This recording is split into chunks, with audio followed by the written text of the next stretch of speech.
दोस्तों क्या अगर अभी अभी आपने स्टार्टिंग करी है अपने जॉब की या अपने बिजनेस के करियर की, और मैं आपसे कहूं कि अभी ना आप लगभग 25 से 30 साल काम करने वाले हैं, और इन 25 से 30 सालों में अगर आप सिर्फ 10,000 रुपए महीना डिपॉजिट करेंगे और इसको किसी अच्छे सी जगह पे लगाते हैं, कोई अच्छे से म्यूचुअल फंड में लगाते हैं या कहीं भी ऐसे लगाते हैं जहां से आपको 15% तक का रिटर्न मिलने लगे, तो हो सकता है कि आपके पास रिटायरमेंट के समय 7 करोड़ रुपए इकट्ठा हो जाए।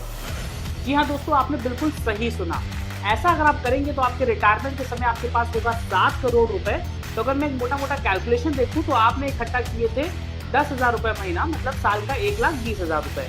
तो यही चीज अगर आप 30 साल तक करते हैं तो आप इकट्ठा कर लेंगे 1,20,000 रुपए को। अगर हम लोग 30 से मल्टीप्लाई करते हैं तो 36 लाख रुपए आपने डिपॉजिट कर दिए, और इस 36 लाख रुपए के डिपॉजिट के ऊपर आपको मिल सकता है 7 करोड़ रुपए। नमस्कार दोस्तों, मैं सीए सत्यम गुप्ता एक बार फिर से आप सभी का स्वागत करता हूं हमारे इस नए वीडियो में, जहां हम लोग समझेंगे कि कंपाउंड इंटरेस्ट की जो पावर होती है वो क्या होती है, और कंपाउंड इंटरेस्ट को दुनिया का 8th वंडर ऑफ वर्ल्ड अगर कहा गया है तो वो क्यों कहा गया है। तो दोस्तों चलिए सबसे पहले मैं आपको मतलब बताता हूँ कि हम लोग कंपाउंड इंटरेस्ट बोलते किसको है। सिंपल सी भाषा में समझिए, अगर आपने बैंक में एफडी जमा करी तो आप पूछते हैं कि आपको इंटरेस्ट कितना मिलेगा। वो बोलता है कि सर मैं आपको 8% इंटरेस्ट दूंगा। तो अगर आपने 1 लाख रुपए जमा किया तो उसके ऊपर आपको मिलेगा 8,000 रुपए का इंटरेस्ट। ये हमारा हो जाता है नॉर्मल इंटरेस्ट जो कि आप सभी को मिलता है।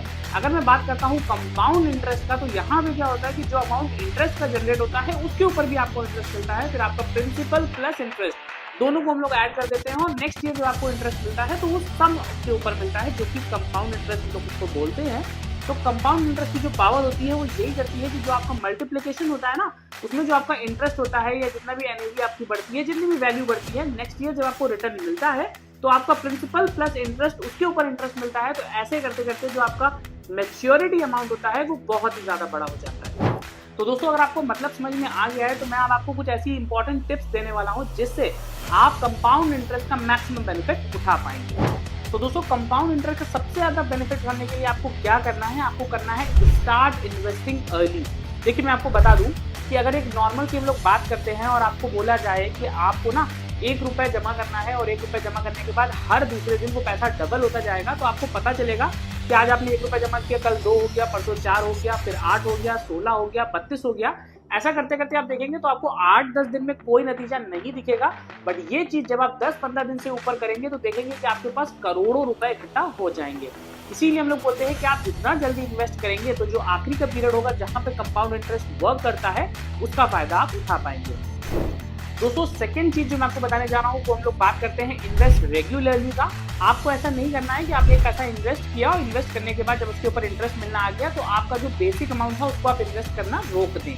अगर आपको ज्यादा फायदा उठाना है तो आपको अपनी इन्वेस्टमेंट हमेशा बरकरार रखनी है। तो जो भी अमाउंट आप इन्वेस्ट करने की बात करें उसको जरूर इन्वेस्ट करें, प्लस हो सके तो आपकी जैसे जैसे सैलरी या इनकम बढ़ती है उस अमाउंट को भी जरूर बढ़ाएं।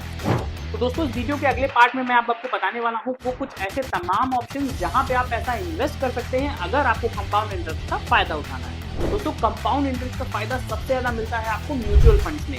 जी हाँ, आपने बिल्कुल सही सुना। अगर कोई आपसे बोलेगा कि आपको स्टॉक और शेयर्स में मिल जाता है तो वहां पे आपको बहुत मेहनत करनी पड़ती है, बट म्यूचुअल फंड वो सरल और सीधा उपाय है जहां से आप कंपाउंड इंटरेस्ट का फायदा उठा सकते हैं, और आपको 12 से 15% का रिटर्न मिल जाएगा बिना कुछ किए हुए, बिना अपना ज्यादा दिमाग लगाए हुए।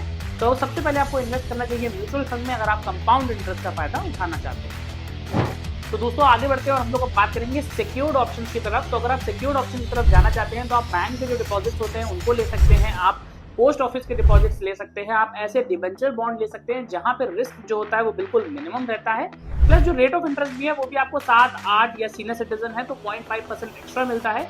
ऐसी स्कीम में आपको बेनिफिट भी मिलता है, प्लस कंपाउंडिंग का फायदा आपको लेटर स्टेज में बहुत ज्यादा होने वाला है। और दोस्तों सबसे लास्ट आइडिया जो मैं आपको बताने जा रहा हूँ वो होता है एक बिजनेस करने का। मैं आपको बता दूं कि अगर कोई आपके पैसे पे 10 रुपए जनरेट करेगा तभी आपको 3 रुपए 4 रुपए देता है, ये आप सभी को पता है। तो क्यों ना अगर आपके मन में कोई ऐसा बिजनेस आइडिया है जहां पे आप पैसा लगा के मल्टीप्लाई कर सकते हैं या उसको कंपाउंडिंग का फायदा उठा सकते हैं तो जरूर ट्राई करिएगा। मैं आपसे ये नहीं कह रहा हूँ कि अपनी सारी कैपिटल को किसी रिस्की बिजनेस में लगा दे, बट अगर आपके मन में आइडिया है तो कुछ फंड जरूर निकाल के रखिए अपनी टोटल कैपिटल का 10-20%, जिससे आपको जरूर एक बिजनेस ट्राई करना चाहिए, क्योंकि अगर वो बिजनेस चल गया तो आपके जितने भी पुराने इन्वेस्टमेंट ऑप्शन है आपको सबसे बढ़िया रिटर्न वही बिजनेस देने वाला है। तो इस बात का आप जरूर ध्यान रखें। तो इसी के साथ आज का ये इंटरेस्टिंग वीडियो यहाँ पे एंड करता हूँ। मैं आशा करता हूँ मैंने आपको जो भी चीज़ें बताई हैं आपको सभी चीज़ डिटेल में समझ में आ गई होंगी। फिर भी अगर आपको कोई डाउट है तो आप नीचे ज़रूर कमेंट करिएगा, मैं आप सभी को इंडिविजुअल रिप्लाई करूँगा। मिलते हैं आपसे अगले वीडियो में, तब तक के लिए धन्यवाद।